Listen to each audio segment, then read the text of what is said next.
Chapter 7 In the Belly of the Beast. The biggest and loudest creatures you'll ever bump into in the ocean are whales. Blue whales can be as big as 98 feet long and weigh as much as 170 tons. They are the biggest creatures on Earth. I'm talking land, water, and sky. These things are, shall we say, a bit intimidating to us smaller and quieter beings. Lucky for us, blue whales don't eat fish. Instead, they eat tiny shrimp called krill by straining them through large comb-like hairs in their mouths called baleen. Unfortunately, if you're not much bigger than the krill, you could end up as whale food too.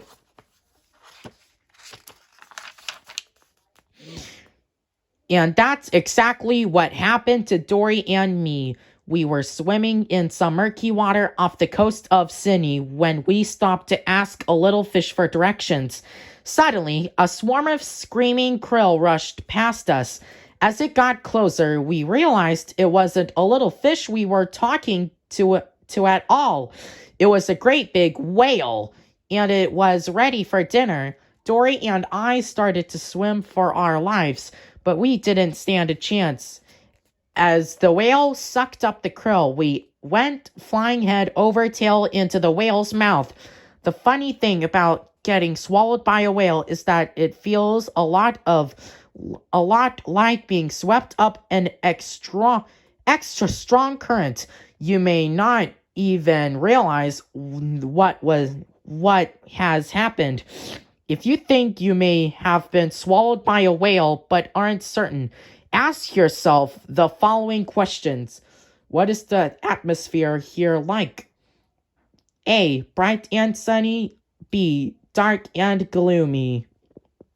Yes, the answer is dark and gloomy. Number 2. What is the water around me like? A. Fresh and water. Or B. Dank and stale. Fresh and clear. Number 3. What is the ocean floor made up of? A. Rocks and coral. Or B. Taste buds. B. Taste buds.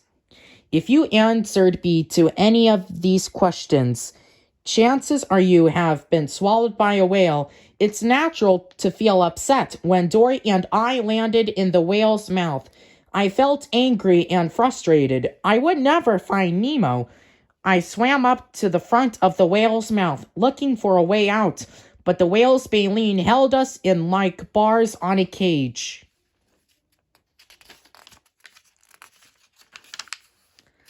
I have to get out! I have to find my son! I shouted. I pounded against the baleen, but it was no use. The whale didn't seem to hear. It's all right. It'll be okay, Dory told me. She had already forgotten that we were stuck inside a whale. No, it won't, I told her. I promised Nemo I'd never let anything happen to him. Dory said. That's a funny thing to promise. You can never let anything happen to him, then nothing would ever happen to him. That gave me something to think about. Had I been too protective of Nemo? I didn't have much time to wonder, however, because at that moment, the water around us began to disappear. It was draining out of the whale's mouth and into its stomach. Suddenly, without warning, the whale's tongue leaped up toward the top of its mouth. Dory and I sailed high into the air. We had to hang on to the whale's taste buds to keep from falling. I looked down and saw its huge throat. Just then we heard the whale moan. Its voice boomed so loudly that I could feel it vibrate in my bones. I didn't understand what it said, but Dory did. Okay, she said. Suddenly, she let go of the whale's tongue. Dory! I screamed. I grabbed her fin to keep her from falling. But Dory had meant to fall. He says it's time to let go, she told me. I looked down again at the bottomless pit below us.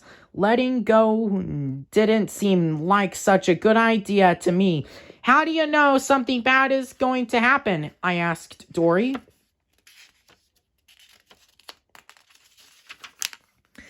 I don't, Dory cried. I gulped, took a deep breath, and let go of the whale's tongue. Down we tumbled into the whale's throat. We fell for what felt like a mile. I thought I'd never see light again. After a while, we were sucked into a stream of water. We weren't falling down anymore. We were traveling up. Suddenly, we shot out the top of the whale's head. He had blown us out his blowhole. Seconds later, we were swimming in the ocean again. He had taken us to Sydney. So if you get swallowed by a whale, don't worry. Let's go. Key phrases in whale. Hello, mwah. My name is mwah. Can you tell me how to get to Sydney? Ew. Let me out of here. Ow. Note, accents vary from whale to whale. If you are speaking to a humpback, try to sound as you have a terrible stomachache.